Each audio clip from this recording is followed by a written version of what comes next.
गुर्जर समाज के युवा नेता और देवनारायण बोर्ड मध्य प्रदेश सरकार के नवनियुक्त अध्यक्ष रघुवीर पटेल इंदौर के छावनी क्षेत्र में आज मीडिया से मुखातिब हुए, जहां उन्होंने गुर्जर समाज के उत्थान को लेकर अपनी बात रखी। वहीं तमाम राजनीतिक और सामाजिक मुद्दों को लेकर भी चर्चा की। गुर्जर समाज के युवा नेता रघुवीर पटेल को देवनारायण बोर्ड मध्य प्रदेश सरकार का अध्यक्ष नियुक्त किया। अध्यक्ष बनने के बाद रघुवीर पटेल आज इंदौर के छावनी स्थित श्री गौड़ विद्या मंदिर में मीडिया से मुखातिब हुए, जहां उन्होंने गुर्जर समाज के हितों को लेकर अपनी बात रखी। तो वहीं आगामी चुनाव में फिर से शिवराज सरकार बनाने के लिए गुर्जर समाज के द्वारा योगदान देने की बात भी उन्होंने कही। गोमटगिरी पहाड़ी पर स्थित गुर्जर समाज और जैन समाज द्वारा जमीन के हक के दावे को लेकर भी उन्होंने अपनी बात रखी और कहा कि मैं जैन समाज के कुछ लोग देवनारायण मंदिर के जमीन पर अपना हक जता रहे हैं। हालांकि उन्होंने ये भी कहा कि मामला कोर्ट में चल रहा है और उन्हें न्याय मिलेगा। प्रयास रहेगा कि हम जल्द से जल्द कम से कम 2 जिलों में ग्वालियर इंदौर या ग्वालियर जबलपुर या ग्वालियर भोपाल या इंदौर भोपाल देखेंगे। 2 जिलों में हम जल्दी एक 2 बड़े हॉस्टल का निर्माण करेंगे, कन्याओं के लिए अलग और बच्चों के लिए अलग। तो हमारी मुख्य प्रायोरिटी ये रहेगी कि हम बहुत जल्द से जल्द समाज को छात्र और छात्राओं के लिए अलग अलग हॉस्टल यहाँ पे शासन से बनाने का प्रयास करेंगे। भगवान देवनारायण मंदिर जाने के स्थान को लेकर के जैन समाज और गुर्जर समाज में कुछ विवाद चल रहा है जी, इस पर आप क्या करेंगे? वो मंदिर हमारा है, वो किसी कारण से कुछ भी कारण रहे होंगे, मैं उस पर भी नहीं जाना चाहता। गुर्जर समाज का मंदिर है, 1000 साल से 1100 साल का हमारे पास रिकॉर्ड है वहाँ पे, और आसपास के गाँवों ने भी इस चीज़ को स्वीकार किया है।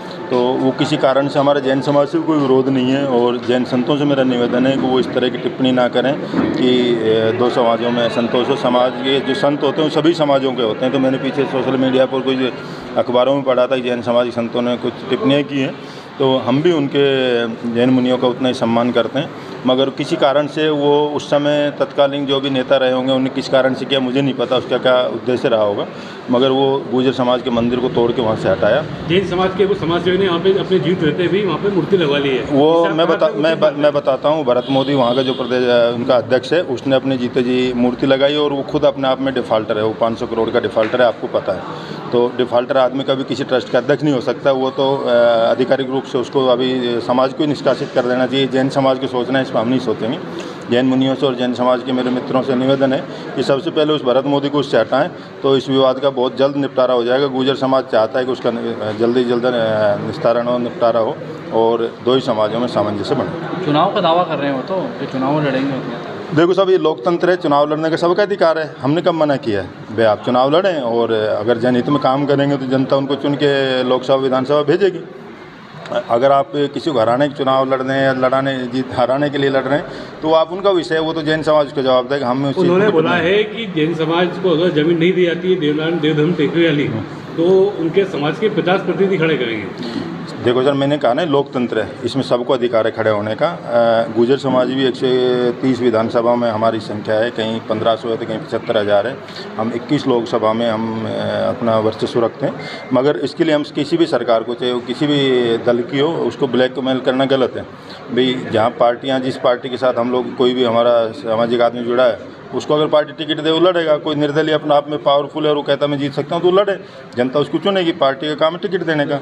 अब वो अगर चाहते हैं कि भाई हम 100 विधानसभा या 50 विधानसभा चुनाव लड़के और उस मंदिर को हासिल कर लेंगे, तो भारत में लोकतंत्र है। बाबा साहब अम्बेडकर ने 1950 में लोकतंत्र इस देश को समर्पित किया। अब निर्णय माँ के पेट से नहीं होंगे राजा और निर्णय, अब लोकतंत्र से होंगे। अदालतें हो, अदालत का 500 साल आपने देखा राम मंदिर का 500 साल बाद बना ना, तो वही हमें अदालत में हमारा मामला भी कोर्ट में है, और हमें पूर्ण रूप से विश्वास है हमारे प्रतिनिधि कोर्ट में उसको बराबर अपना पक्ष मजबूती से रख रहे हैं, और हमें कोर्ट पर पूर्ण विश्वास है हमारी ज़मीन, हमारा मंदिर हमें वापस कोर्ट के माध्यम से मिलेगा। सर, चुनावी साल है अभी है, तो गुर्जर समाज की क्या भूमिका रहेगी मध्य प्रदेश में? नहीं, गुर्जर समाज अब शासन ने और प्रदेश के मुखिया शिवराज सिंह चौहान ने समाज को इतनी बड़ी सौगात दी है, तो गुर्जर समाज दमखम से बीजेपी पार्टी का समर्थन करेगा, और हम प्रयास रहेगा हम समाज के उनको भारतीय जनता पार्टी की दोबारा सरकार बनाएगा। और हम ये चुनाव में करके भी बताएंगे, ये सिर्फ घोषणा नहीं, हम करके बताएंगे। क्योंकि राजस्थान में सचिन पायलट के लिए पूरे मध्य प्रदेश राजस्थान के जाट, मीणा और गुर्जरों ने मिल के वोट किया।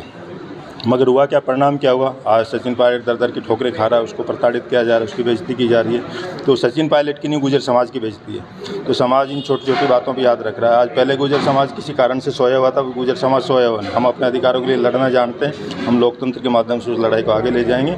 और इस बार गुर्जर समाज दमखम से भारतीय जनता पार्टी के साथ खड़ा है, राजस्थान में भी और मध्य प्रदेश में भी।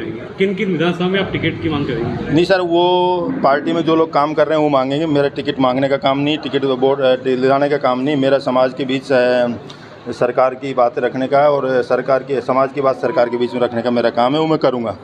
और हम 130 विधानसभा में गुजर हैं, जहां वो 1 पे दें, 5 पे दें, 10 पे दें। और मुझे लगता है इस बार भारतीय जनता पार्टी बहुत ज़्यादा लोगों को यहाँ पे प्रतिनिधित्व देगी और टिकट देगी और लोग जीत के जाएंगे।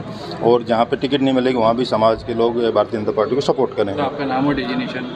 मेरा नाम रघुवीर पटेल और मैं भी गुर्जर देवनारायण बोर्ड का अध्यक्ष मेरे को कल मनोनीत किया है। Thank you.